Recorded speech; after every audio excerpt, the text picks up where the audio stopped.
Don't miss out on the exclusive limited edition You Gon' Know Me t-shirts. That's right, You Gon' Know Me t-shirts are now available.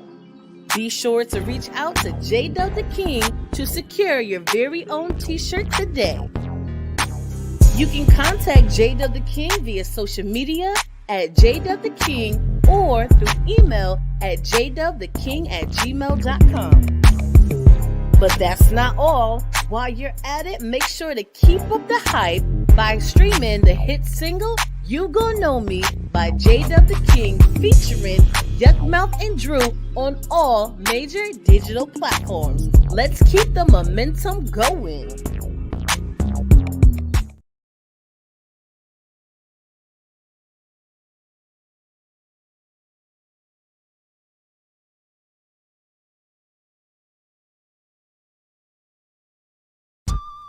Brace yourself, sports and music fans, because every Wednesday at 5 p.m. Arizona time is go time. Introducing one of the hottest, most entertaining, and downright addictive podcasts you'll ever need. PD&J Was Good Today. Hosted by none other than J-Dub the King and Pocket.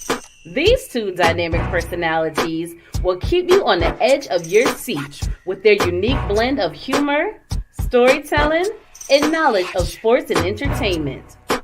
And you know what makes it even better? They're live on YouTube and Facebook, so you can join the conversation and be a part of the action. We're always on the lookout for awesome guests to join us on the show. So if you think you've got what it takes to hang out with J-Dub the King and Pocket, then slide into our inbox at J-Dub the King.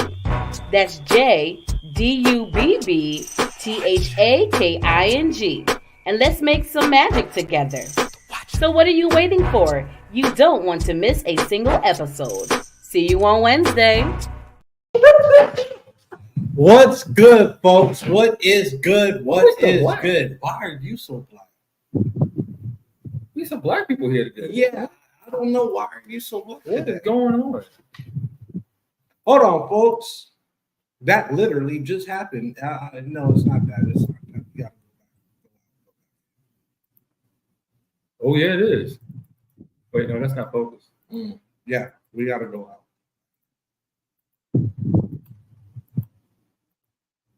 There we go. Can you see me?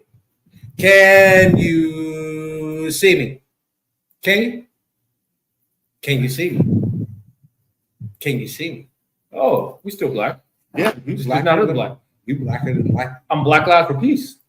What's good, folks? What's good? Welcome to What it do? brand new week, brand new episode. You know what it is. So it's a brand new episode of PD&J. What's good today? Let's get it in. Let's get right into it. There's two things that we're going to talk about today. And Two. I want to jump right into it before I get into the heart of the show, bro. Take that.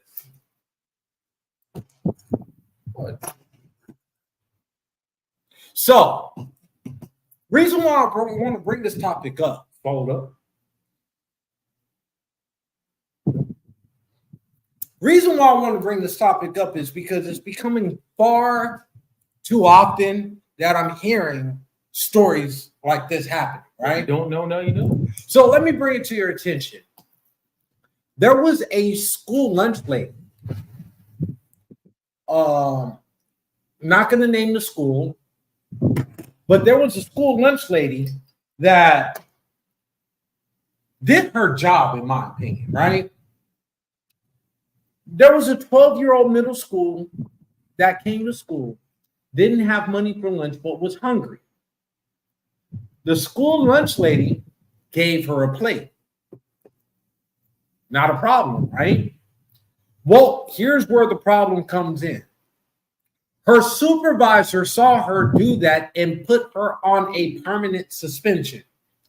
Not only did they put her on a permanent suspension, but within a week, within 7 days, the school district fired her because they said she was stealing.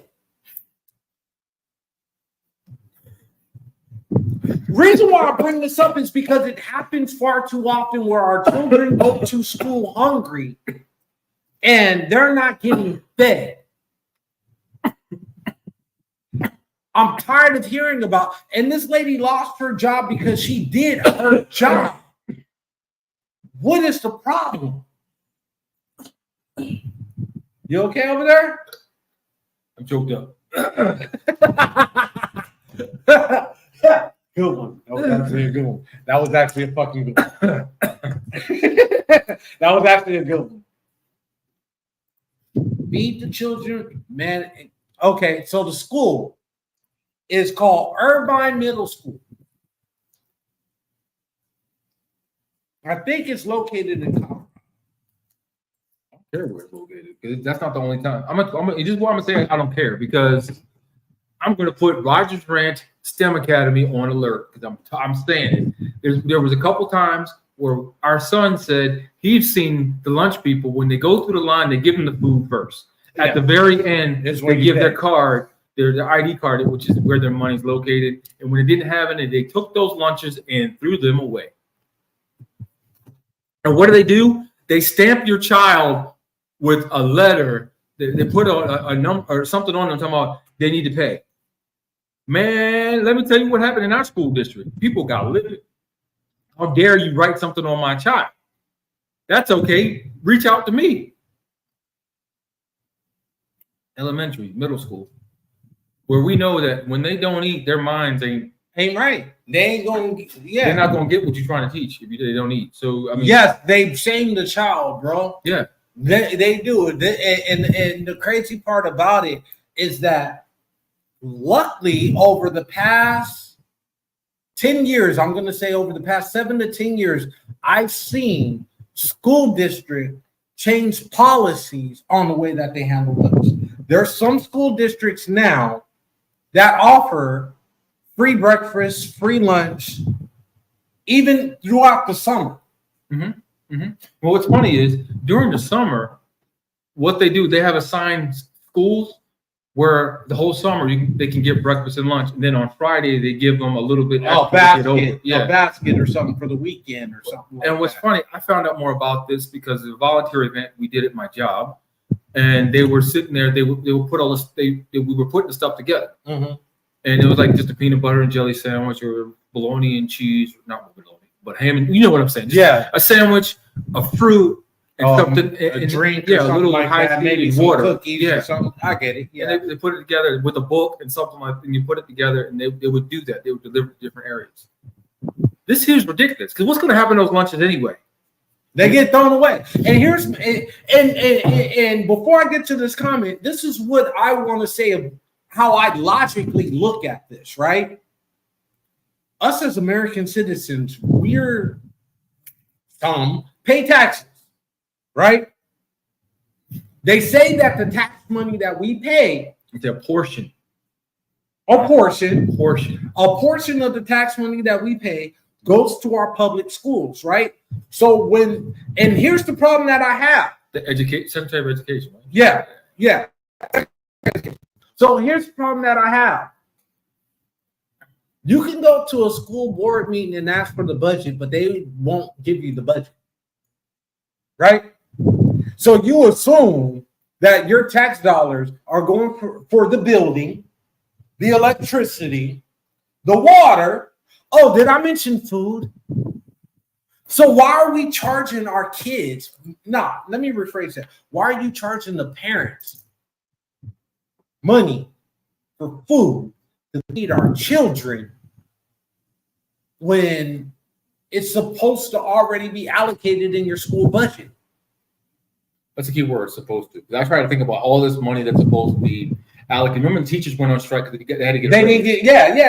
Then the budget for the teachers for like getting school supplies. So I'm trying to really think like, and then the fundraisers the school do, or like what? Well, I found out fundraisers are private funding, different from budgeting from the school. But we didn't know. Here's why I say that. Schools do fundraisers, but then they get sponsored by major companies and corporations. So what really are you doing those fundraisers for if you have a grant from a company? Now, how do I know this? Because we last year we were part of the parent teachers committee. Yeah, We got to see I got to see the inner workings and stuff. I'm like, so you guys go to these things to get money, to raise money for your school. What is it really being put towards? They talk about the Lego robotics program. Great program. Opening programs, great program, stuff like that. Okay. So, but I say you're still doing fundraisers. The kids had to pay for shirts for the Lego robotics. So you're raising money for something, but you're still asking money for the same thing. Exactly. So you're double dipping, basically. So make it make sense. And I want to get to this comment, which actually is right on point. Not only is it a traumatic experience, right? It leads to low self-esteem and possible depression. Period. And then you want to know why little Timmy got a trigger finger. Why he don't like them teachers? Why he don't like certain people in the school?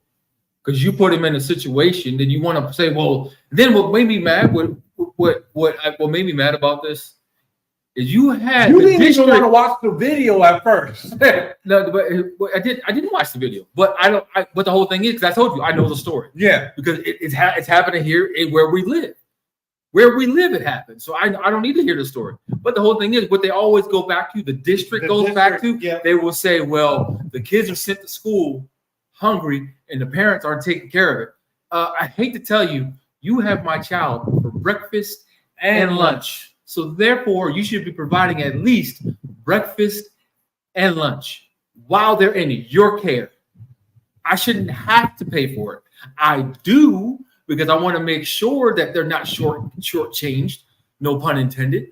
But at the same time, I shouldn't have to. That's my elementary school child. My high school child can eat breakfast and lunch with the best way possible. You know what that is? Free. Don't have to worry about taking money to school to go in the lunchroom. They walk in the lunchroom in high school, eat. They can eat, not to pay a dime. And that's actually what's changed in high school. Because when I went to high school, we didn't have free lunches. Like when we had to go through the cafeteria line, we had what I call we had the cafeteria line, then we had our premium line. Our premium line is where we got like the Pizza Hut personal pan pizzas, chicken fingers and fries and shit like that, right? Your cafeteria line is where you get your cafeteria. We had McDonald's down the street. That part. We had 7-Eleven down the street. And that we got all that down the street. And we were able to leave campus to go. But that's the difference between now and then. When I was in high school, you could only leave campus if you was a junior or senior. As a freshman or sophomore, you're stuck. They say you're stuck, but nowadays you got Uber Eats. My kid hits me up, I swear to God, once a month. Hey, I don't like what they're offering for lunch. Can I order some food? Go ahead. For real though. What am I gonna say? No. You want them to eat? And you're right. Some folks get reduced prices. Again, why should you have to get reduced prices if it's already freaking paid for? Period. And you got to feel like, and what gets me is, well, here's a scam on that.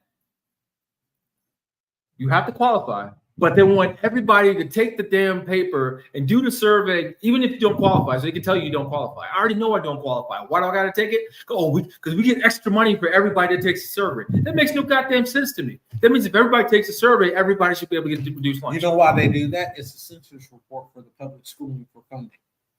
That's the only reason why they do that. It's a census report to get the demographics of that school for the funding portion of it. That's the only reason why they do that. Does it make sense?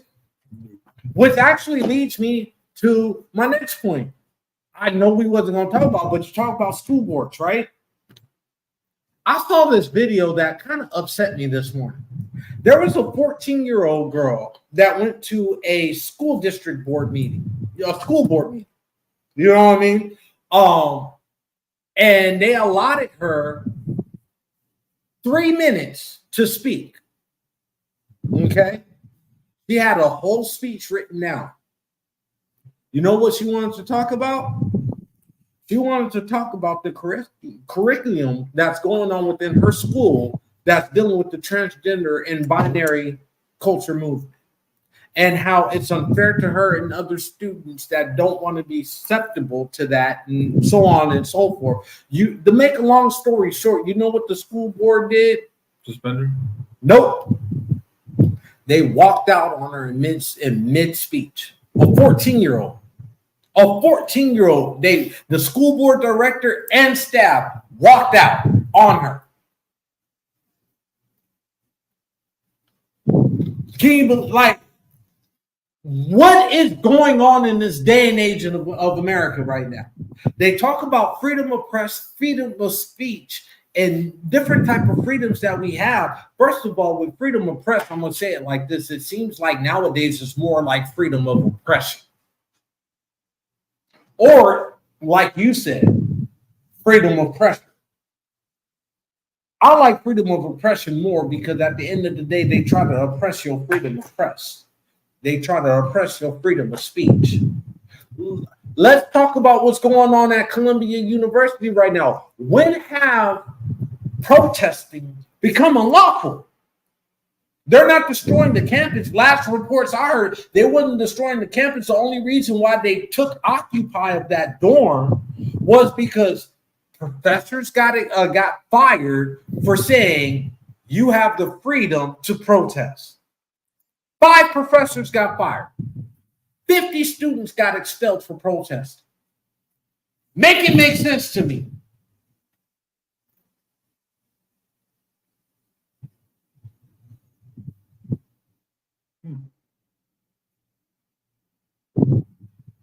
Campus ain't on fire. They didn't destroy any dorms. They're protesting. And they were doing, and the thing is, they were doing it during the day, not at night. So you can't say it was a sound ordinance in play. You can't say. Only thing you can say is if they were impeding people from going to class, maybe. Okay, maybe. So okay, I'll give you that. So that may be the only way, because when it comes to protesting, it's you have to put it this way: to protest, you must study what is protesting. Protesting and things like that. Here's my thing: where's protesting cross the line? If you're in the middle of traffic and you shut down the freeway, at that point in time, you're either going to jail or you're going to meet your maker. You make the choice. My whole thing about it. Okay, do I agree with what they're protesting about? My opinion's irrelevant. They have the right to protest. You understand what I'm saying? That's what people forget. They get so caught up in their own opinion, they don't try to see what others are trying to get, what other people are trying to say. And people will say, "No, I'm not closed-minded." Hell yeah, you are. Most of us are. You have to train yourself to be open-minded. And you know what? And you know why people are like that? And I had to actually sit down and listen to somebody, and they broke it down and it made sense. We're nowadays so caught up in our own world, our own problem. Trying to fix our, we don't care about the outside. We don't care about everybody else's problems. We're stuck in our own realm. You know, the best analogy is, I was thinking about this today. It was funny you brought that up. This is not even part of the subject that we're going to go through. Let's talk about when you're on the highway, right? And so you're in a lane, and then somebody is just slowing down. No turn signal, right? To get over. Mm-hmm. They're just slowing down, and you're looking like, well, what are you getting ready to do? Mm-hmm. What are you trying to do? Okay. Well, they're expecting you to understand that they want to get over without telling you why. Turn on the turn signal. Hey, I want to get over. What do? They slow down. That don't mean nothing to me if you slow down. That could mean anything. It could be something coming up in the road. It could you're looking. You could be who knows what you're doing. Ultimately, you got to tell people what you want. You got to turn your blinker on and say what you mean. Tell us what you mean. We can't. I ain't trying to get in your head because I barely want to be in my own. And you know what? I'll get a little bit personal with you on a better example than that. I'll give you a better example than that. Tell my wife all the time, I'd rather tell me what you want or tell me what you need rather than have me assume it. Because at the end of the day, we're dealing with so much. We got bills to pay. We got kids to take care of. Kids are in school, this, that, and the third. You're working, I'm working, I'm doing this, you're doing that. Sometimes the lines get blurred. Sometimes communication signals get crossed. I would rather you tell me rather than have me assume, and then we're both in a fucked up position. You're both mad at each other because one person assumed you knew, the other one saying, "Well, I'm mad at you because you're mad at me because I don't know what the hell going on." Exactly. Facts.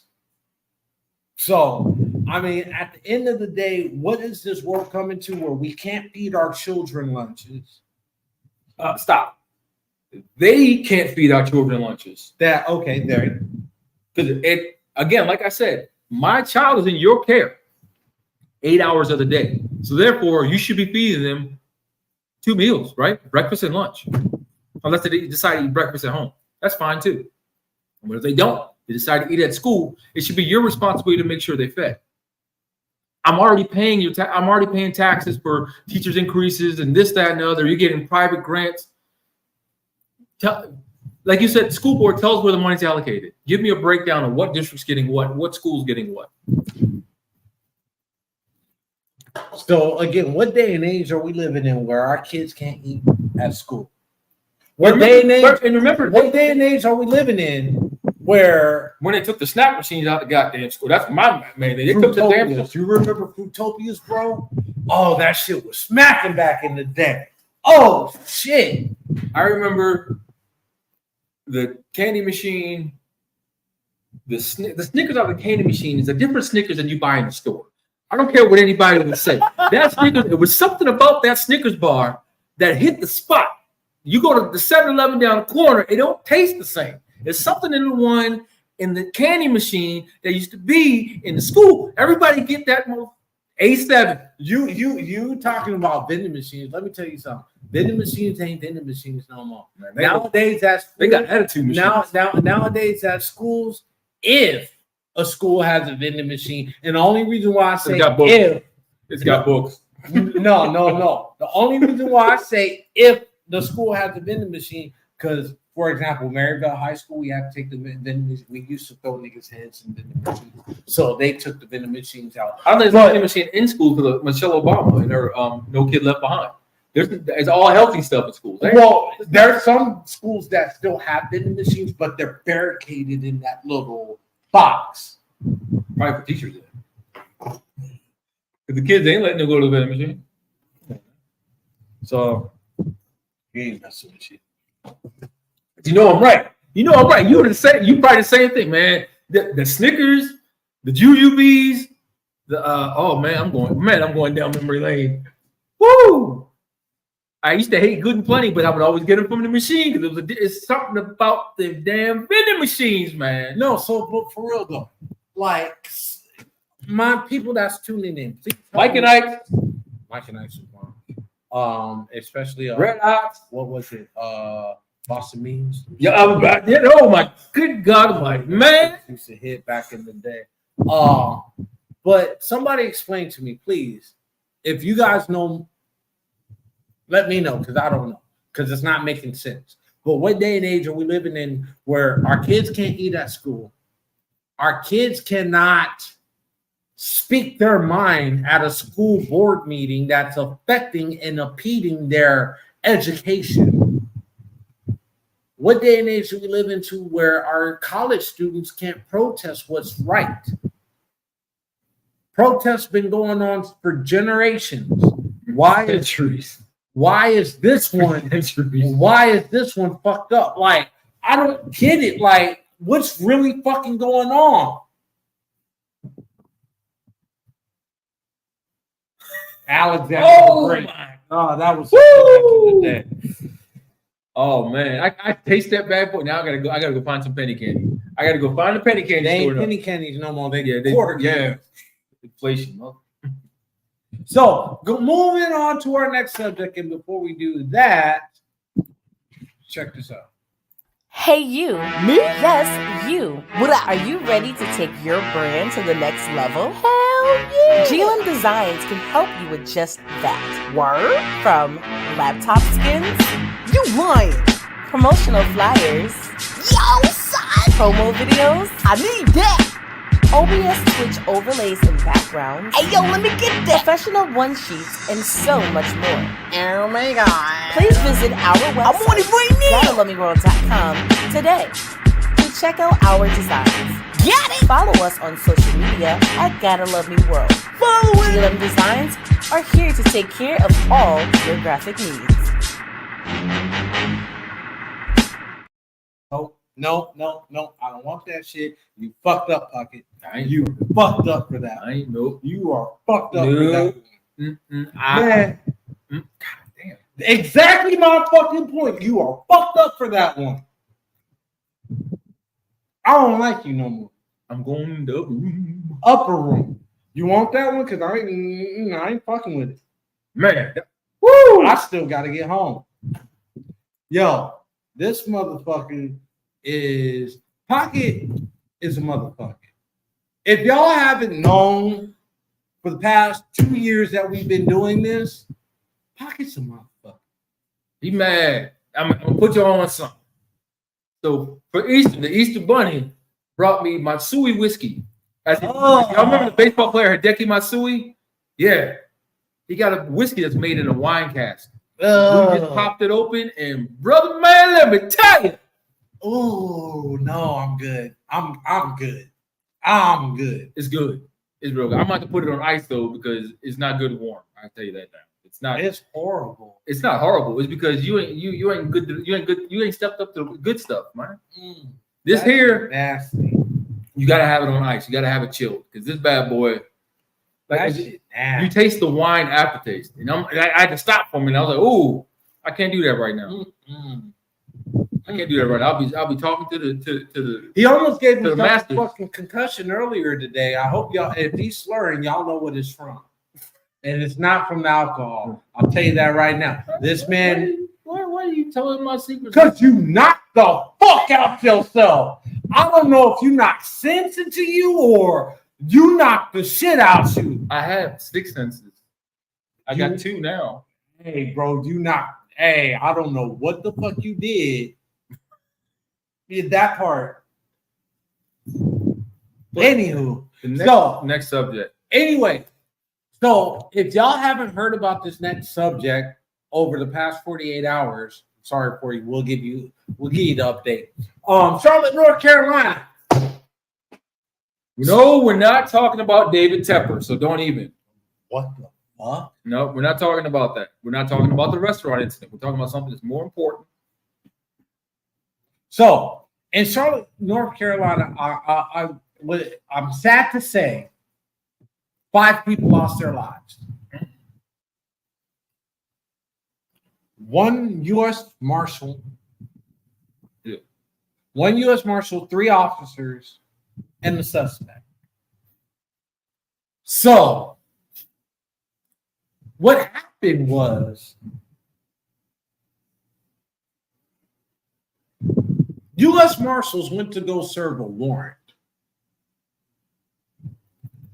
They go to the house. I'm going to break it down. I'm going to go there and come back.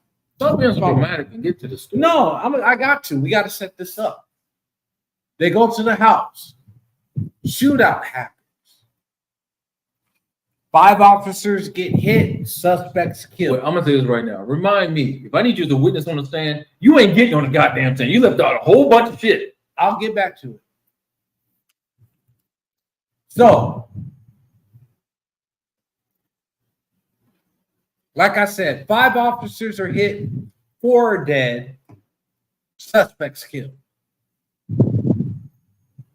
Suspect killed the officers with a high-powered AR-15, meaning that he modified, wasn't stopped.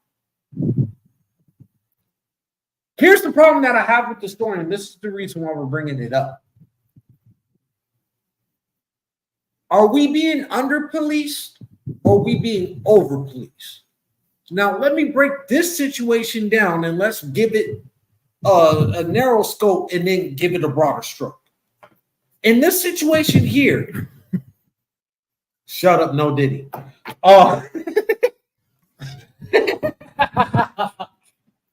So,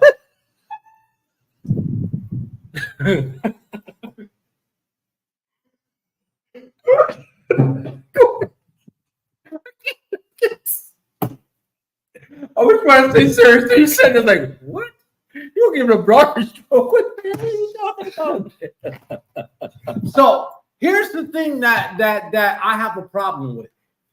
This is what I didn't mention when I talked about the story. The U.S. Marshals are serving a warrant on a convicted felon, and the purpose of this warrant is for possession of a firearm. Why weren't you more prepared? I'm not saying necessarily you got to bust in the door with SWAT or whatever. I'm saying it. Why the fuck did you go up to the house with only 2 officers? No, remember, it was 3 officers. Three officers. I'm sorry, 3 officers to a convicted felon's house that spent the latter part of 15 years of a sentence in prison for possession of a firearm. Don't you think he ain't trying to go back? Why didn't you take the necessary precautions? So here's what happened. This is not inside information, but I'm quite sure this is what the thought process was. They thought they were going to go knock on George's door. Hey, George, we heard you. By the way, his name is not George. It's not George. I'm just using this for example. Hey, George, we heard you have a high-power rifle. God, man, you got me. You got me. All right, I'm ready. Come on, take me. Did they think that was going to happen? If that's what they role-played, somebody fell 4 or 5 screws short of a full door. Because ain't no goddamn way. You got a convicted felon. You're serving him for having a weapon. And you don't have the proper gear. You don't have the proper setup. You don't have enough. Like, come on now. Okay, Trulu, I'm a post your comment. Yeah, okay. So that. Well, okay, here's the thing, Trulu. The felony no firearm rule, it depends on the felony because you can get it expunged where you can have a gun. A gun. But in this case, this man was still on parole. He just got out of the penal system. And somebody had to say something for him to find out he had a gun in the first place. So that's like that part. So he was already convicted felon on parole, and they're serving a warrant for a firearm charge, right? Possession of a firearm. What do you do? Now, let's flip the script. Let's go back to this comment. Let's flip the script from a civilian standpoint. He's absolutely right. We have the ability to defend ourselves from deadly force, right? Now, given the golden age of what's going on with politics and police right now, they can't be trusted. Want to give them some stats? Let's give them some stats. Go ahead. So, in saying that, up until that time, 98 officers from January through March have been shot in the line of duty. That's number 1. Number 2, 378 in 2023, the highest. 20 killed in ambush-style attacks. 2022, 331. Guess what? That was the highest then. 32 killed in ambush-style attacks. Over or under policing? Do they have the right to protect themselves too? Do they? See, we're so focused. Again, we're focused on ourselves. We just said this before commercial, right? We're so focused on ourselves. We don't think about the whole situation. What we have said on this show, said to each other, say to our friends, family, and everything else. Do whatever you have to do to get you home safe. To get home safe. Worry about the incident, what you need to do after the fact. You need to get you home to your family. So now, but it goes on both sides though. Right now, I feel, and my heart goes out to the individuals of color that wear the blue. You got it rough. And the reason why I say that is because you have internal demons that you got to deal with. You got to deal with us as civilians. Well, I wouldn't say just internal demons. You have morals. You have the stigma. And you got morals and your own ethics of how you was raised, right? You get what I'm saying? And then you're indoctrinated with the blue. Notice the word that I use. You're indoctrinated with the blue, right? You got to live by that code, right? But you're torn. What do you do in a situation that you know is unjust, but law says this? And what's funny is, here's another thing I want to bring up. But everyone has. Everyone's a right to defend themselves, but don't take a dangerous job if you're not ready for the risk. I'll even go deeper on that one. Don't take the job if you ain't ready. Because at the end of the day, and I've said it on this show, I said it to you too. The right police officer is the one that's right for the neighborhood that they're policing. Let me break that down to you. You can't be a white man from the suburbs going into the urban neighborhood trying to police that. I'm not going to say If you're from that neighborhood and you're trying to make a difference in a positive light, I personally, my opinion, I would rather you come from your own neighborhood and try to make your own neighborhood right than try to be a scary individual that's coming from someplace else, a different demographic, going into another demographic, thinking that this is how it's supposed to be. You're scared. We're scared. Somebody's going to get hurt. So I got a question for you. If it's a black man that grew up in the suburbs, he can't serve in the city? Not saying that if you're not ready for it. Like that's important what you just said. You just said if you're from the suburbs, you cannot be in the city. So I'm asking you, if it's a black man that grew up in the suburbs, can he not serve in the city? No. No. Because his way of training and thinking is different. So what are the purpose of ride-alongs? Do people really do ride-alongs anymore like that? Oh yeah, they do. Before you even, as you're getting out of the cadet thing, they do have you stick with somebody in the neighborhood that you're going to be policing, so you can not see what's going on. Specific neighborhood, they have you go into. No, they have you go into the neighborhood you're going to be policing, so they can familiarize themselves, and you can familiarize yourself. That's what a ride-along is with the police. I'm gonna tell you right now from a Phoenix PD officer, retired PD officer, Phoenix PD officer that went to the sheriff's department, actually told me something different. They do go on ride-alongs, but you're not necessarily in the same quadrant of what you're going to police. They have you go into, like, if you are in your training era of what they, because you got 3 weeks of ride-along, where you ride along 1 to 2 times a week, I believe is what he told me. 1 to 2 times a week for 3 weeks. Each week is in a different quadrant. That's what I was trying to get you to do. It's a different quadrant. But the whole thing in a different neighborhood. But the whole thing is, they're going to put you in one of those quadrants. They're not going to put you. They're going to put you. Go back and look at it right now. You go pull it up. The actual, because they're not. The reason why they're doing this, and this is maybe how long ago was this that you talked to this person? How long ago would this happen? That I talked to him. How long did this happen? Were you talked to him? He was a Phoenix PD officer for 20 years, and then he went to the sheriff's department in 2016. So you're talking about 20 years ago. So since 2016, do you not think the policing has changed? Good question. My retort to that would be for the better or for the worse. That's not what I asked you. You didn't answer my question for me. I believe it has changed, but it hasn't changed for the better. So what's gotten worse? Has it gotten worse or has it gotten more noticeable? That's a loaded question.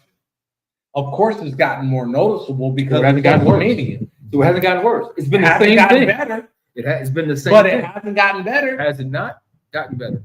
In every state, no. Has it gotten better in certain quadrants, you want to call it? Yes, it has. But the whole thing is, the statistics I just gave you, it says it's not getting better for them. And that's across the board. To your point, I would concede your point just for the simple fact that these numbers speak volumes. What also speaks volumes, recruitment and enlistment has been on an all-time low. Exactly, because even for the military. Well, the whole thing is even for the military. So what does that say? First of all, in the 18 to 27-year-olds, you're gonna have you saying this. You're punks. You don't want. Do they want to stand for change and not? What change are they standing for? Please tell me what are they standing for? They want to have multi-genders when it's only 2 genders. They want to be able to fight for something that doesn't make any sense. They want to introduce into schools Not the gender thing. Let's get off the gender. No. That's part of it. That's a part of it. That is you as asked part of the policing. Oh yes, it is. Okay.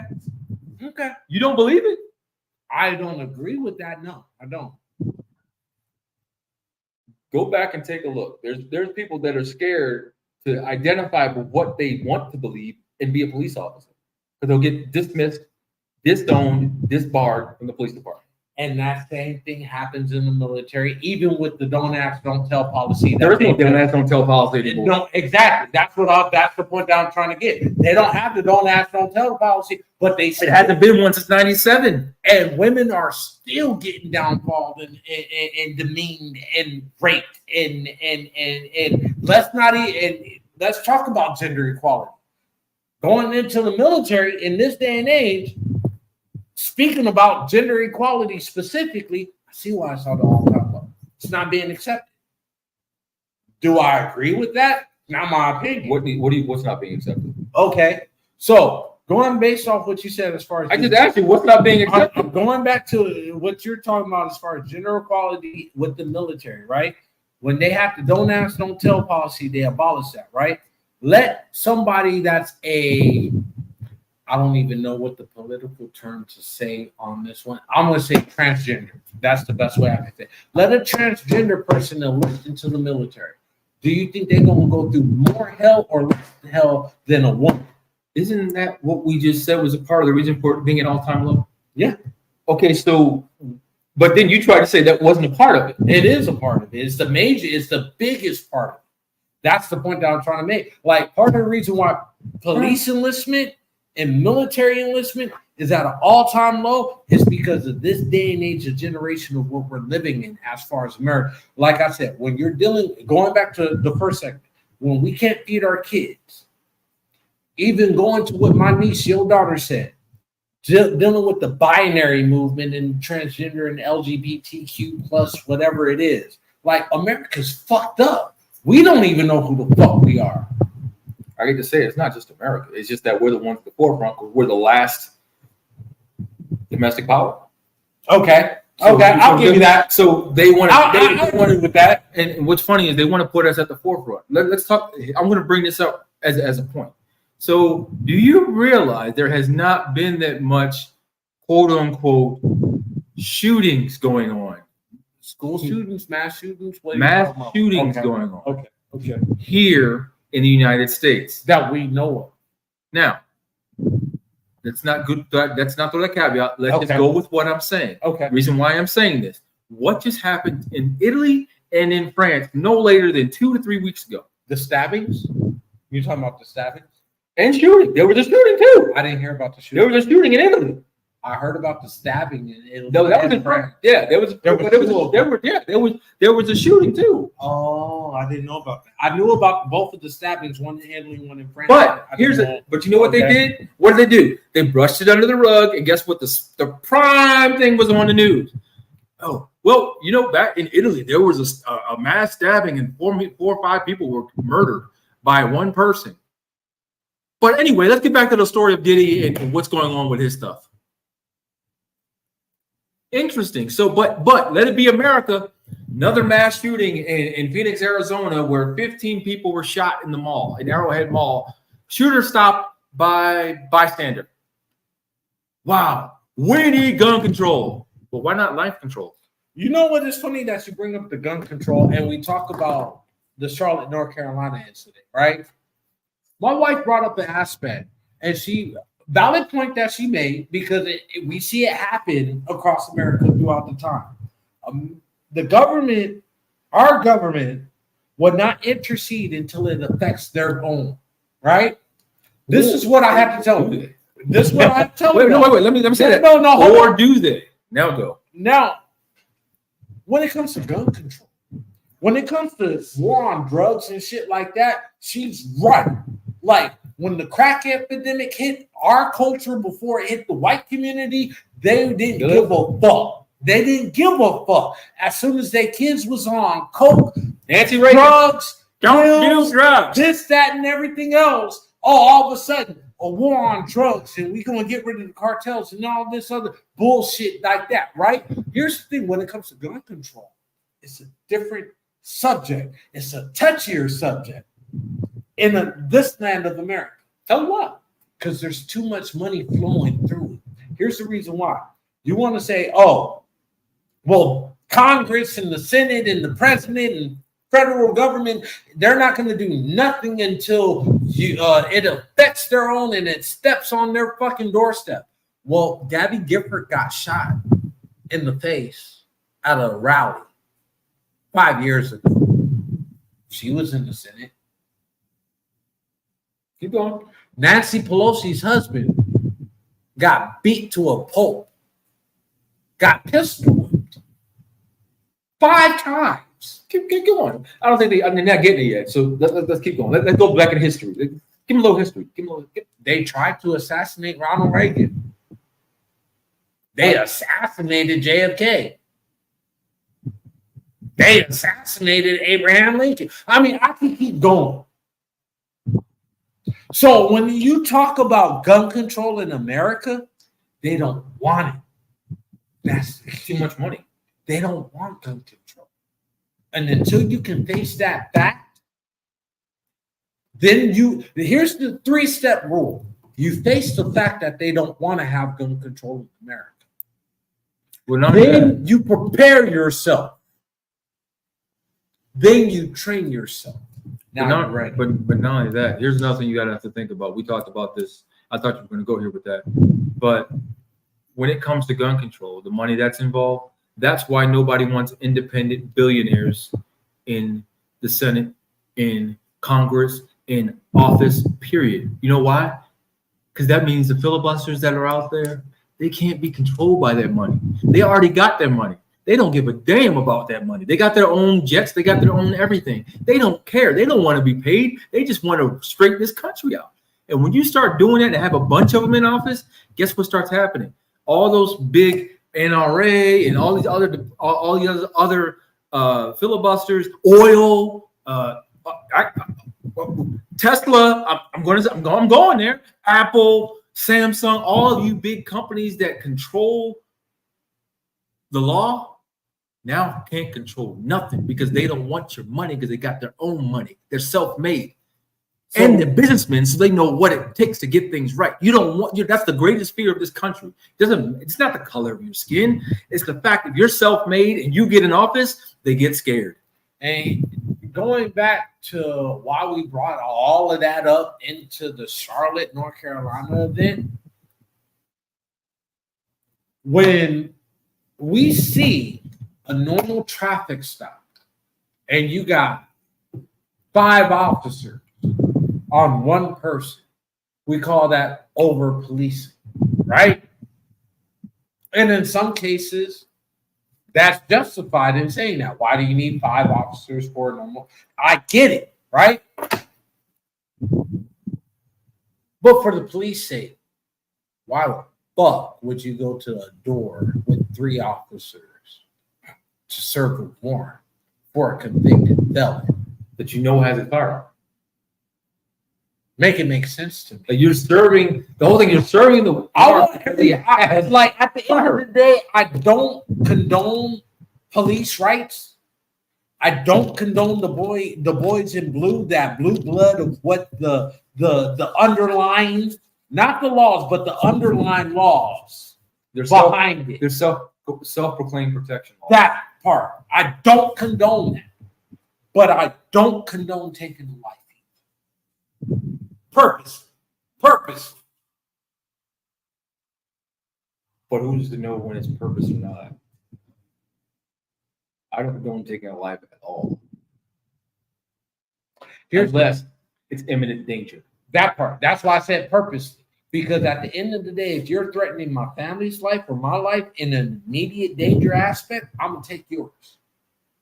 What have I always said? I'm too old to be fighting. That part. That's what I said. I don't trust getting into a street fight that's the end of anything nowadays. Because people hold grudges like their video games. They be like, they think they can, oh, well, you know what? I'm going to shoot you in this game of life, and then you're going to come back the next day. They don't realize that, when I actually shoot you. That's it. I've now killed 2 families. They don't think that way. They don't. They think life is a video game. It's not. Life is not Grand Theft Auto. It's not. It's not. It never will be. Never will be. I don't care what the cloning you can do, all this other stuff claim. It's not. Life is not. Grand Theft Auto. Well, I'm glad that you mentioned that. This is actually another subject for another day, but I just want to put this out there. What you said makes sense, right? But let's put it in the supernatural spectrum, right? Personally, I believe that there's another plane beyond this life. So once this life is over, I'm on to the next. What that might be, I don't know. I'm not saying that I believe in reincarnation. No, I'm not saying that. Here's my question, though. You said when this life is over. Okay. So this is the, I can't think of the term. Maybe truly you can help me out. But so what you're saying is when this life is over, and then the next life. But wouldn't that mean that this life never truly is over? If we're on this plane. So there you go. You take a life when somebody's trying to take yours, period. There you go. Yeah. But going back to what you were saying, go ahead.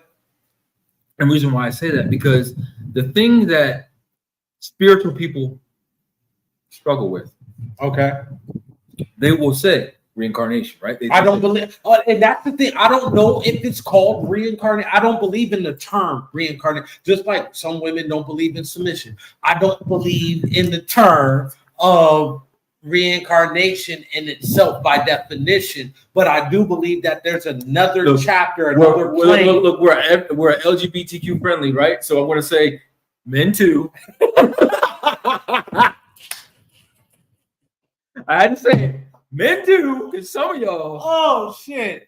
I just had to say that. Go ahead. I had to say that. Go ahead. But I'm interested to hear what you guys say about this. Now, y'all were like, well, we got to get back to it. So people say your life never really truly ends. No, it continues. No, it changes direction. There you go. Yeah, it changes direction depending on what you do at this happenstance of this short period of time. Your life can change on what happens next. Now, reincarnation, what is that? That means you died, you came back as a butterfly, a hummingbird, a dog, a cat, a rat, or another human being. I mean, because you know what's funny when I see these little these what do they call them? COVID babies that came out where they live. Hey, my nephew and my niece is the COVID baby. You better watch what you say. And you know I'm right about this. You better they come out, what you they say. Act like they 30, 40, 50 years old with expression. That's my nephew. Like they walking at 4 months. And Antonio got an attitude like a motherfucker. Oh, I almost got I was going there. God, her attitude. They sit there motherfucker. And out of the side of their mouth, nigga. That part. Say what? Yeah. What the hell? Old soul. That's an old soul. Right. So COVID babies are old souls. I'm gonna tell you that right now. And honestly, and you gotta think. I'm gonna tell you, like, I'm glad that you brought that up, because truly I believe in my heart that when we die, have you noticed that when somebody passes away, there's a new life born within the family? Always. Whether it's your second cousin, third cousin, first cousin, I don't care the nephew, wait, hold on. Whatever case. You gotta give the caveat. I'm just saying within the family, but don't care the color of your skin. Just look at it. I'm talking about just look at it. You hear somebody's pregnant, then all of a sudden somebody's dying. It happens so much that it's blown. 2 comments came in real quick. Your existence is on the third plane. Well, I'm not on the soul plane. I couldn't resist. He's right. The mind, also known as a spirit, is eternal. See, look here. All right. Let me put this out there. We didn't have a show last week because of personal things that happened, and yeah. So if y'all are wondering, like, why are we so amped up? Because we didn't have a show last week. I got a lot on my chest. My father-in-law was all like, save it for the podcast, Jay. Save it for the podcast. I was like, God damn it, I gotta talk to somebody. And then, like, I think we had like an hour conversation the other day on Sunday, and I'm like, man, we gotta save some of this.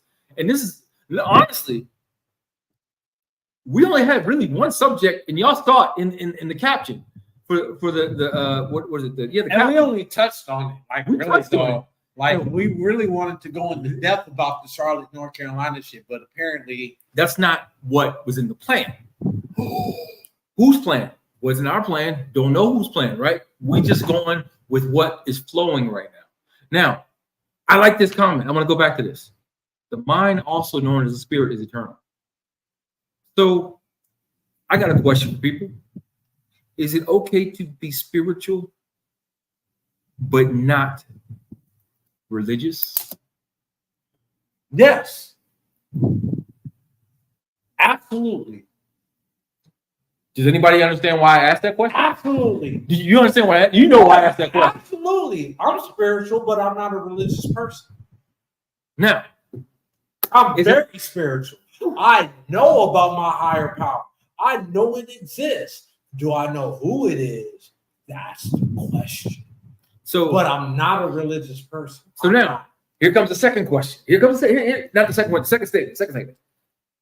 So we have a lot what's happening in nowadays, and I'm seeing this all over. People with Christian background turning their back on Christianity. People from an Islamic background turning their back on the Nation of Islam. Catholics turning on other Catholics. There we go. Well, that's still Christianity, but you're right.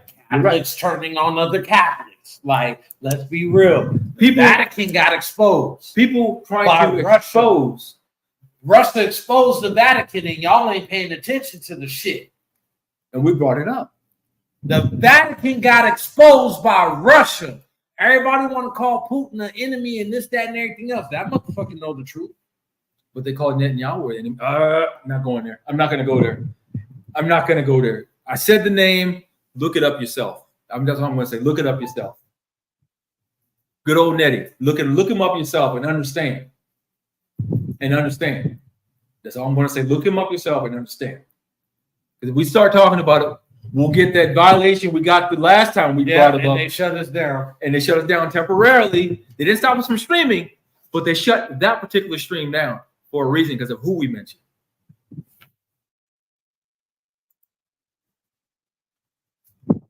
Every life form has a metaphysical frequency.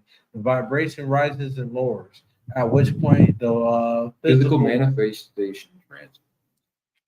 Now, i.e. evolution, motherfuckers. actually, no, let me take you to one business. Do you know why everyone's soul is so entwined with music? You got to think.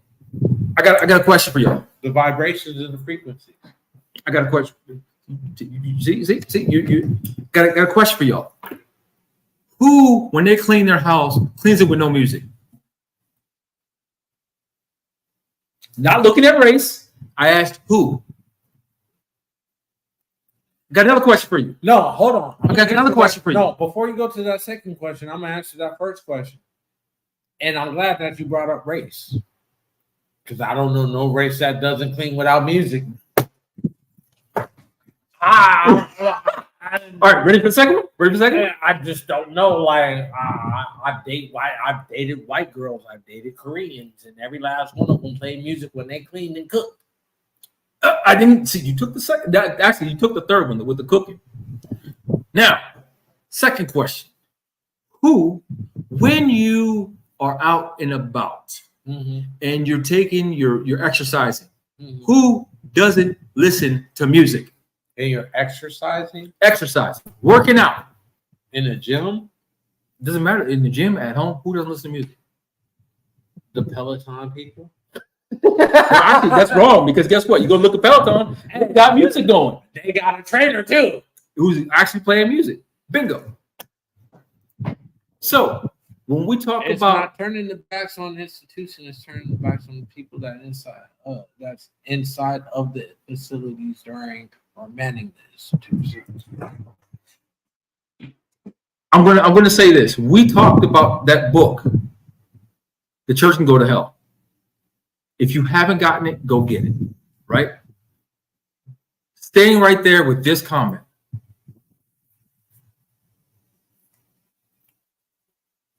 People want to say, this is why I don't go to church. It's the reason why I don't go to church. Wait. Let me get there. Let me get there. Let me get there. Because something came up that I saw, and I didn't comment, but I wanted to. I waited till today because this person actually watches the show. Not right now they're watching, but they'll catch. Well, actually, no, yeah, we don't know. I just thought about that.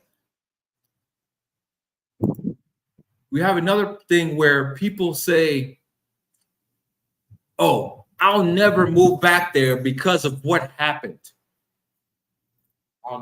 Okay, you gotta elaborate a little bit, or you trying to be general? I'm being general. I'll give you a statement. Okay. I'll never move back to Dallas because of what happened to me in Dallas. I'll never go back to that. I'll never go back to church because of what happened to me at so and so's church. I'll never do this because of something that happened at this point in time in my life at this place. It's not about the place. It's about the who. Now, let me ask you this, though. Stay right there. Stay right there. Person doesn't go to church because so-and-so did this, right? Or I don't go to church anymore because this happened, right? Who's to say that it didn't happen at multiple different points and times of their life? You won't hate me for saying this, but you're choosing it by different motherfuckers. But you're choosing. That means you're addicted to that. That means there's something wrong inside of you, or you keep getting attracted to stuff that happens that way. But here's why. Just like when a woman gets beat. I said a woman. A woman or man that goes into that likes being beat on.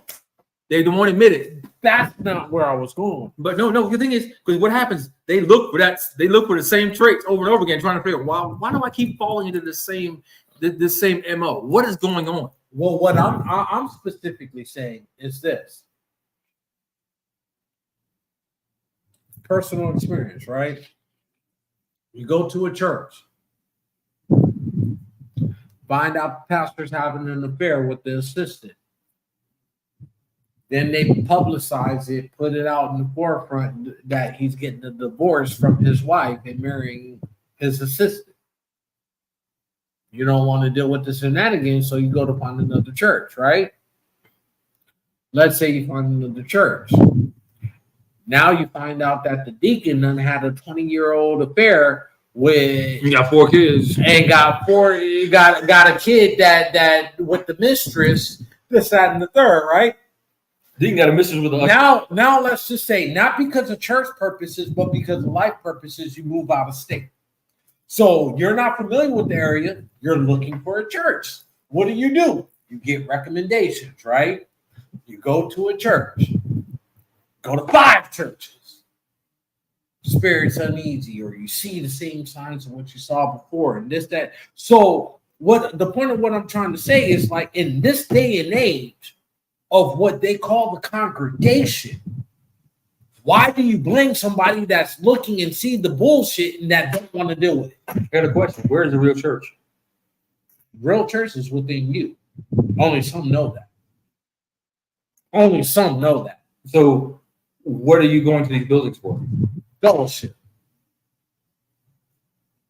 So that's what you should be going for. So you're not looking to go there to get fed a word. How can you trust that in this day and age? The whole thing is the only perfect being that we know that walked this earth was God's Son.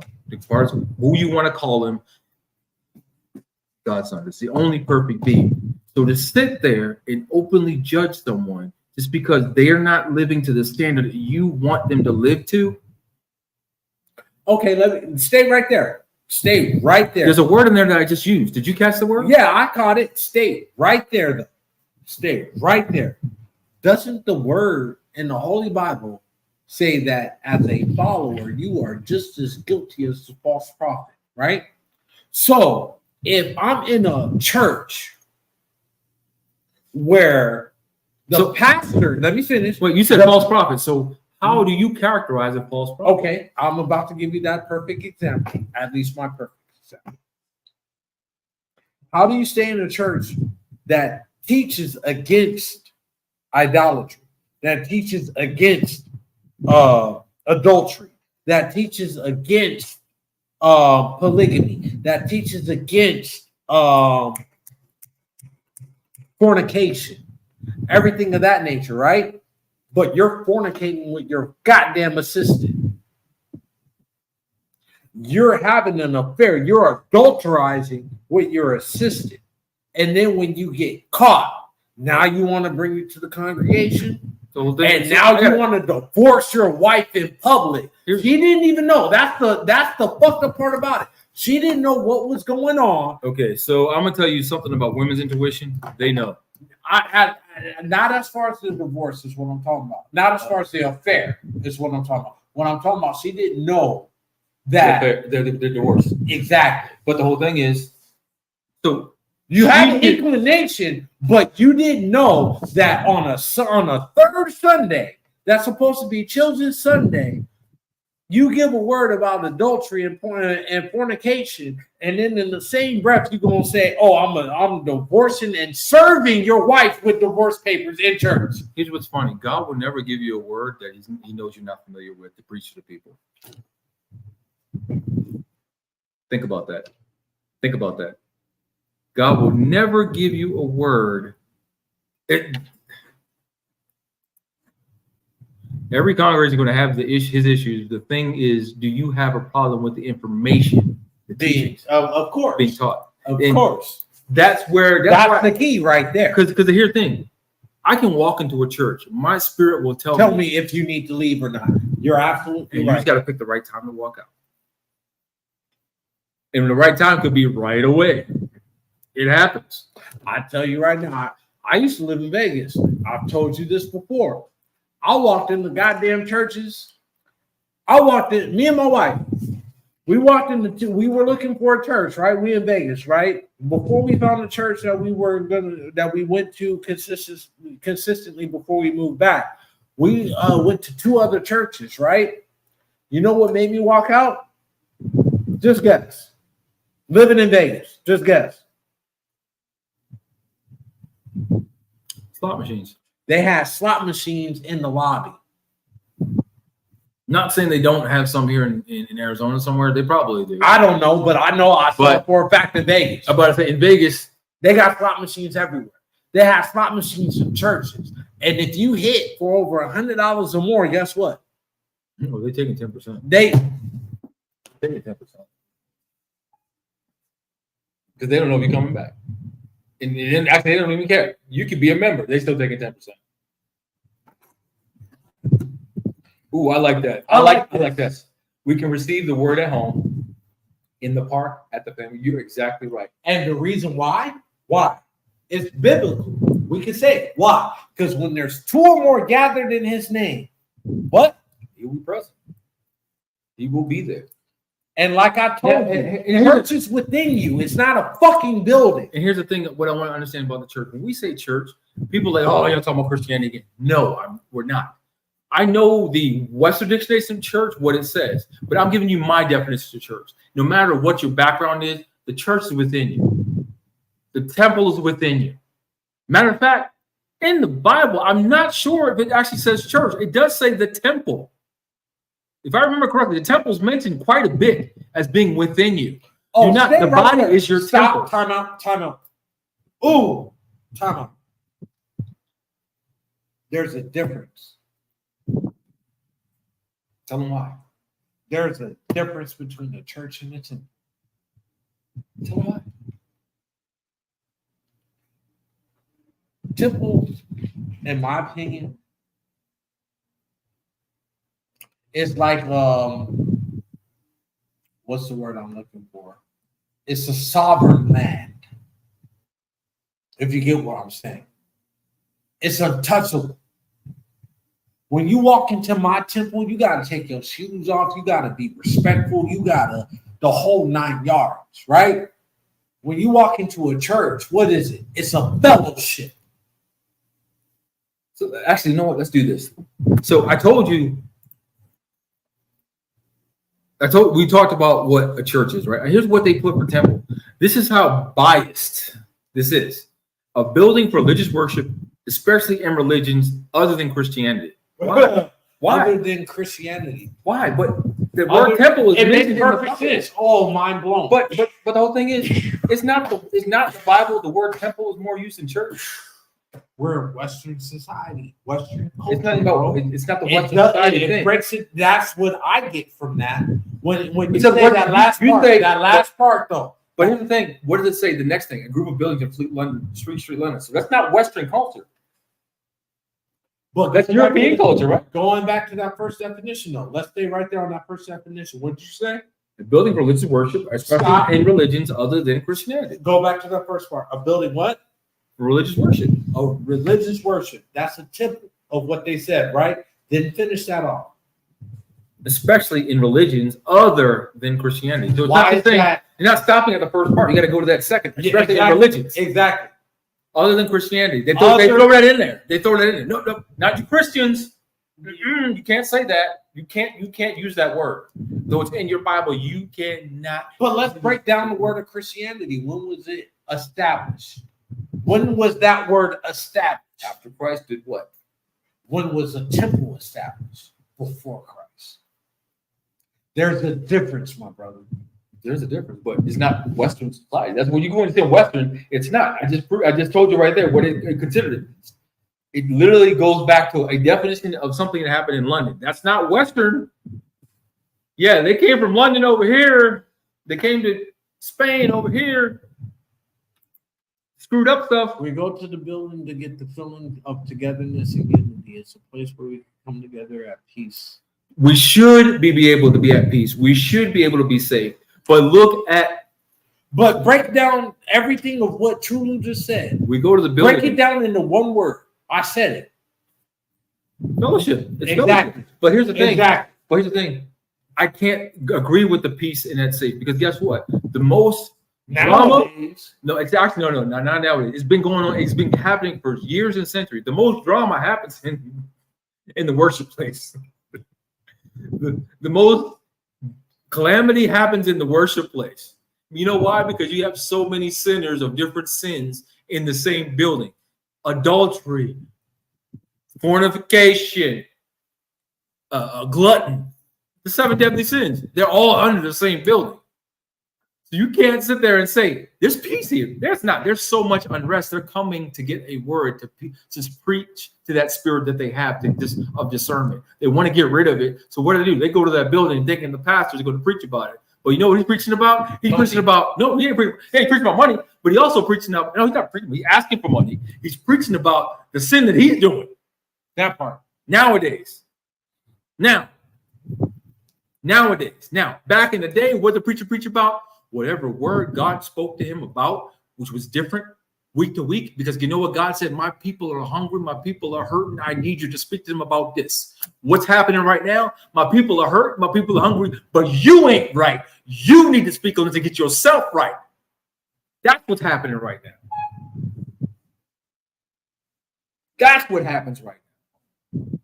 They ain't speaking. God's telling them to speak on themselves. Speak over yourself. You understand that? Speak over yourself. Speak to yourself. There's a song that's called Speak to My Heart. Why? Because I need to hear your word. I need to hear you out. My holy presence, no matter what you are, I need to hear you right now. I need you to feed me what you want me to tell your people. They can't hear that because they're so messed up in their own sin and their own wrong, and they're so self-righteous. Oh, stay right there. And no, stay right there. Self-righteous, right? What did we just get done talking about? People are what? It's about me. They're caught up in what? Me. They're doing what? Me. They're circulating around what? Me. So how can you preach the word of God? How can you? There's so many of the best. Answer that question. But the thing is, there's so many of the best preachers that knew and listened and taught are leaving us. We're being stuck. with people. I don't want to mention people's names. So when you're stuck with Bishop with Lamar Whitehead, I'm gonna put him out there. And that's When not the you're one I was going stuck to. with That's not what I was going to. motherfucking Bishop Eddie, goddamn mother.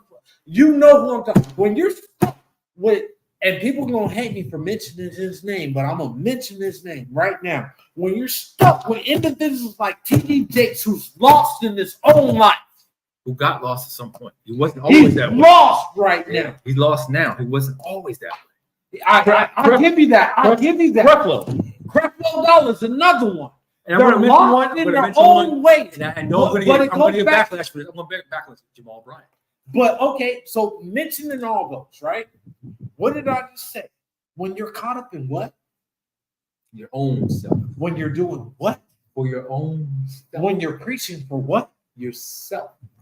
What do you have to offer your congregation? Why should people trust you? Why should people go to church?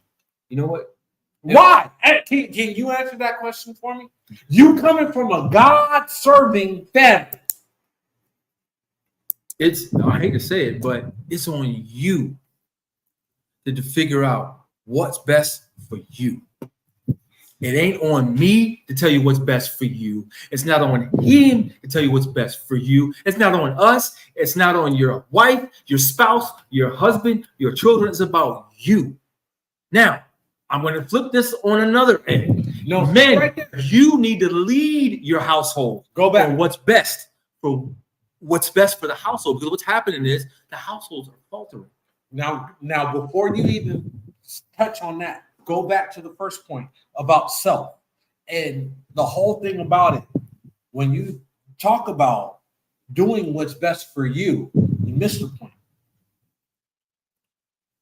One thing that I teach my kids, I learned for myself, and I can't say that. Let me go back. You learned the hard way. Say it that way. I didn't even learn it the hard way. You're right. I learned it the hard way, but I learned it from my grandmother first before she passed away, right? When I got punished as a kid, right? My grandmother did what?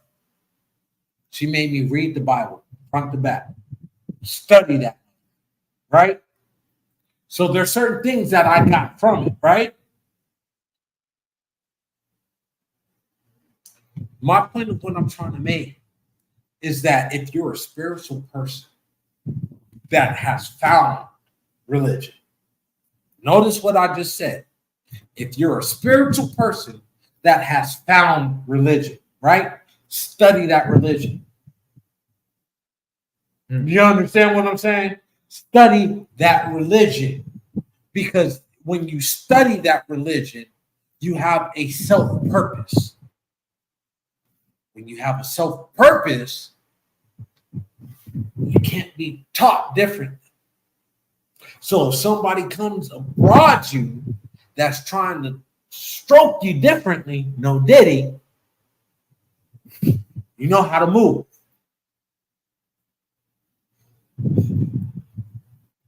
You laughing, I'm being dead ass fucking serious. But doesn't the scripture say that we will no longer have to go out looking for priests and prophets of God, that we'll be able to look internally in these days of trouble? That is no more. That is no more. That So, day and age is past. Through the last prophet wait. came and gone. No, I know. I'm gonna actually. He is at the same time, Trulu. A lot of people don't understand how to look internally. They don't know. That's why they go to these places of worship to learn how to deal with the internal demons that they have, and or to suppress those demons or get rid of them.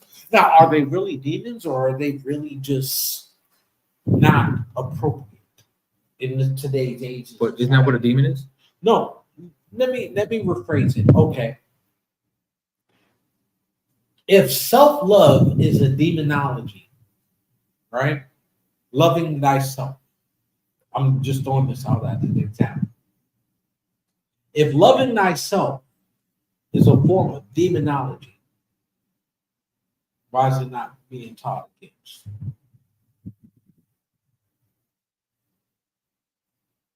Based off what you just said, right? To get rid of the demons, right? In today's generation, with self-love, self-preservation, Hell, just staying on those two topics. Self-preservation being one of them, right? What's demonic about it? The Bible talks about thou shalt not murder, thou shalt not kill, thou shalt not take a life. But the Bible does not talk about if it's your life or mine. No, it does. Remember, so you can't, if you commit suicide, that's what the ultimate sin. The ultimate sin. But however, if it's me and you battling, you just said take your own life. So okay, but let me flip it. If it's your life versus mine, the Bible doesn't talk about that. It talks about sin. Murder is sin, right? Killing is sin. But if you come to me, or if I come to you and I'm threatening your life physically, the Bible don't talk about that. Talking about taking somebody's life for self-defense. How can one deal with that? How can one deal with that torture? Does it not talk about it? Is that what you're saying? You're saying it doesn't talk about it? I haven't seen the scripture that talks about it. You said it doesn't talk about it. You said it doesn't talk about it. How to deal with oneself spiritually when you take someone's life in self-defense. Doesn't talk about it. So let's talk about it talks about spiritual violence. Yeah, but right. But let's talk about.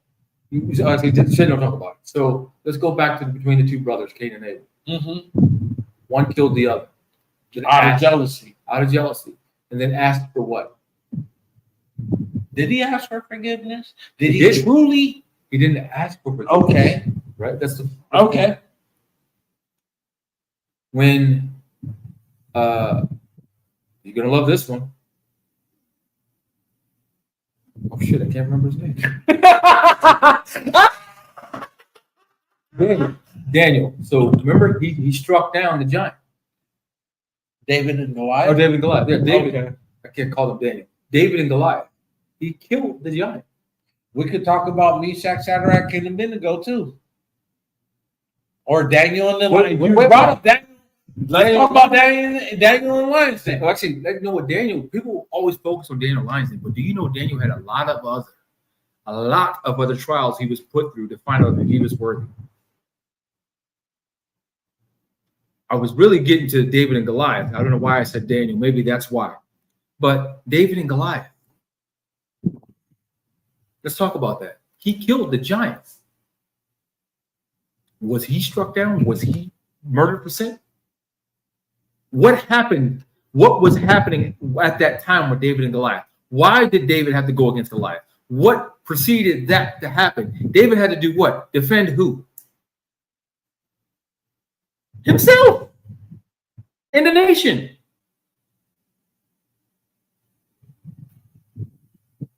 So saying that there is no instance of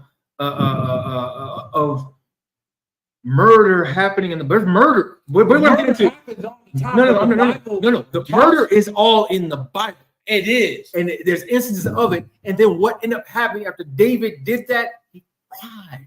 Because he didn't want to do it. But God put him in a place where he had to defend his people. Exactly. Oh, wait. Here's an ultimate one. You don't think about it. Moses crossed the Red Sea. What happened there to Pharaoh and them? That wasn't Moses that did it. It wasn't at his hand. But what happened? It wasn't at his hand. That's not what I'm asking. What I'm asking, you ask for feats of death, feats of murder. What happened to the Pharaoh and his people? The point of what I was trying to You're make. not answering my question. I'm answering your question. No, you're not. Question. When it's they not talk about, it's a straight answer. What happened to them? When you want to talk about Moses and the Ten Commandments and thou shalt I'm not. kill, I didn't say that. Right? I said what happened to Moses? They died in the flood, of course. Okay, thank you. But what happened? They did what? They did what? What? They died in the flood. So you're gonna tell me that's not murder? But you're not going into the point of what I was been saying. Like as much as the Bible talks about. I'm showing you your contradiction. You're not answering. The Bible is full of contradictions. That's the point of what I was trying to make. That's the exact point that I was trying to make. The Holy Bible from the Old Testament to Revelations has a whole bunch of contradictions in there. So how can a person feel led by God, by the Bible, that does not know how to lead themselves? And then when you deal with false prophets, right, that are, what's the word that I'm looking for. They're lost themselves, but they're looking for their what's the word I'm looking? It starts with a P. Prophecy? No, they're perpetrating their pretending they're what's the sex offender? It starts with a P. Perpetrator, right? You find another lost soul and you're perpetrating them, feeding off of their lostness, their need to be fed spiritually. You're feeding off of that in a negative way. If you don't know the signs of what you're looking for, meaning if you have not studied your religion, you are just as at fault as the false prophet. I don't want to see this generation of people fall to the damnationness of what you brought up the question, the difference between spiritual and religion, right? Religious being spiritual. Being religious versus being spiritual. Versus being spiritual. I don't want people to fall for the faulty shit of religion versus being spiritual within themselves.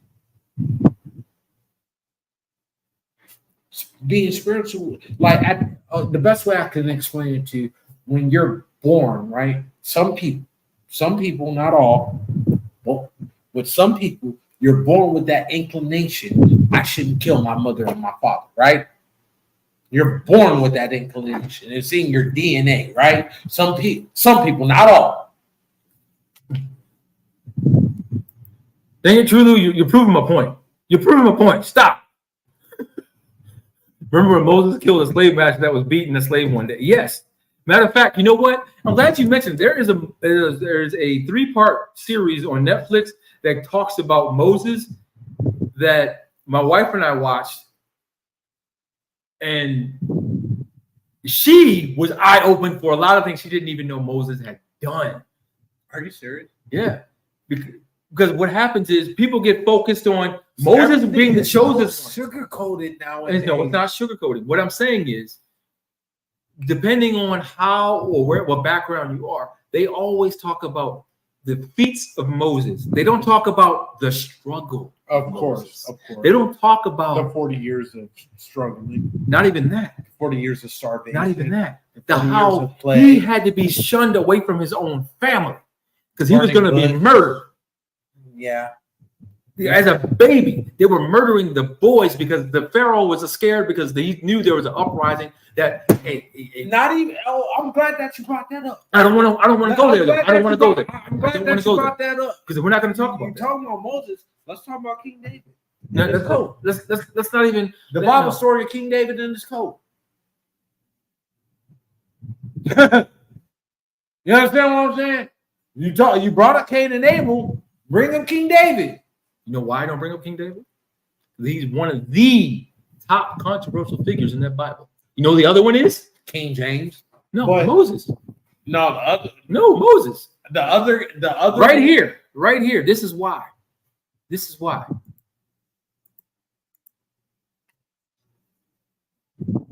That wasn't the only person that Moses killed. He had a temper problem. He had a very bad temper. And then come back with thou shalt not kill.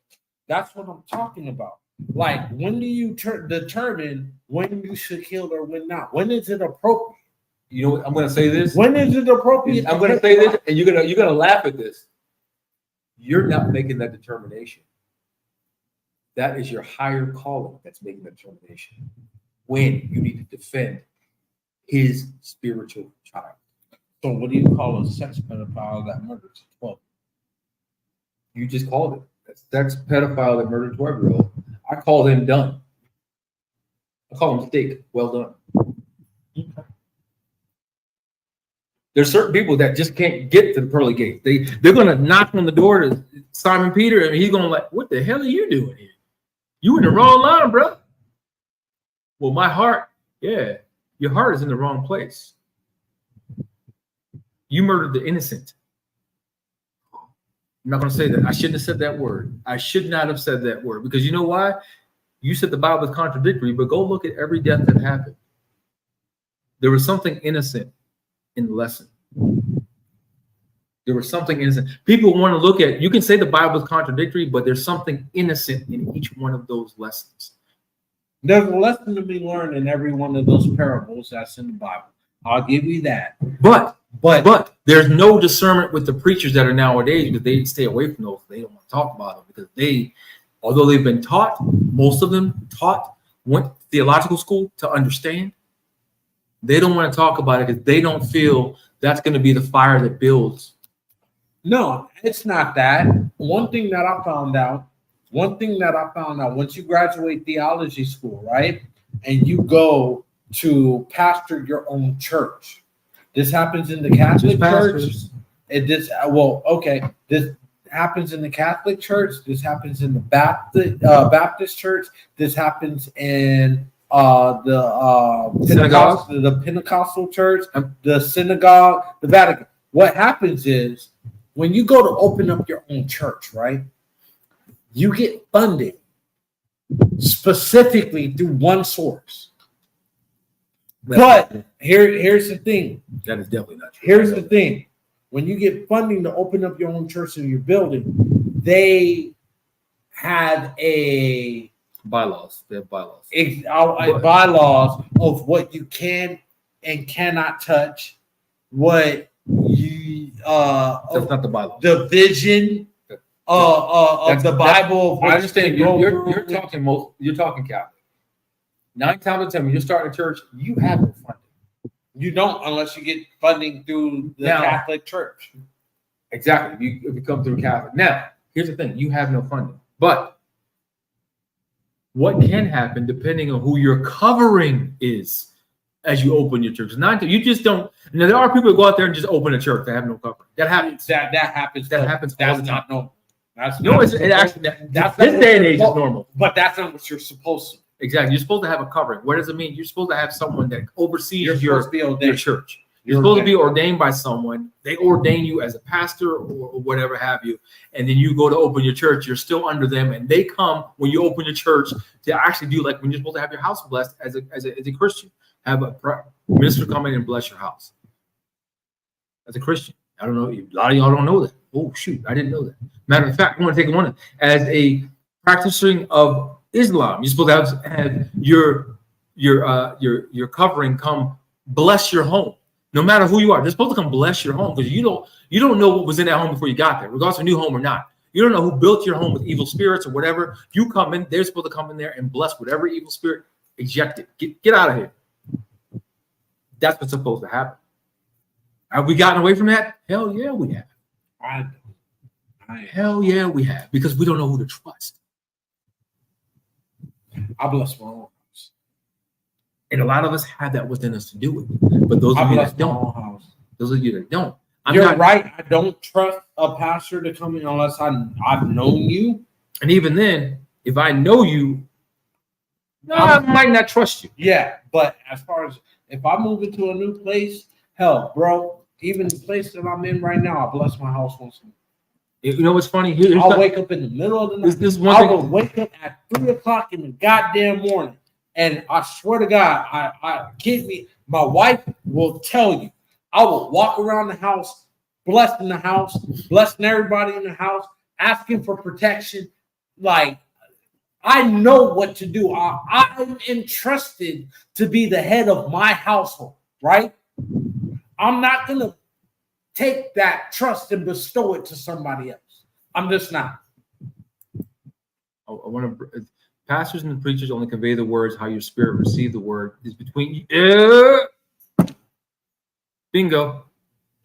That's why when it comes to it, when you walk into a building, I try to give. I haven't now. I'm going to say this. I say this all the time. Yes, I need, as the head of my household, to get my kids back in. I hear my spirit. I hear what's going on. I watch my home church on Facebook and everything else. But it's not the same. It's not the same. It really isn't. My kids need that. My wife needs it. But as a head of household, I'm very, very protective of my family because I don't want to subject them to pastoral abuse. Which is your job. That's what you're supposed to do. That's what you're supposed to do. But here's the thing: there's a lot of men that tell their wives, "Go ahead to church. I'll see you after," and they get fucked by the pastor. Anyway, until next week, folks. I'm gonna leave it on that note. We will get to you. We will get with you. Make sure you hit us up. Make sure you hit that like, subscribe button. Share this with your friends. Anything else you want to leave them with before we go? Don't let your pastor fuck your wife. and if he does, handle it spiritually And physically. Whoop that ass. Whoop that trick. Whoop that All I'm trick. gonna say is, try Jesus, Lay hands on him. but don't try me. We out. Lay hands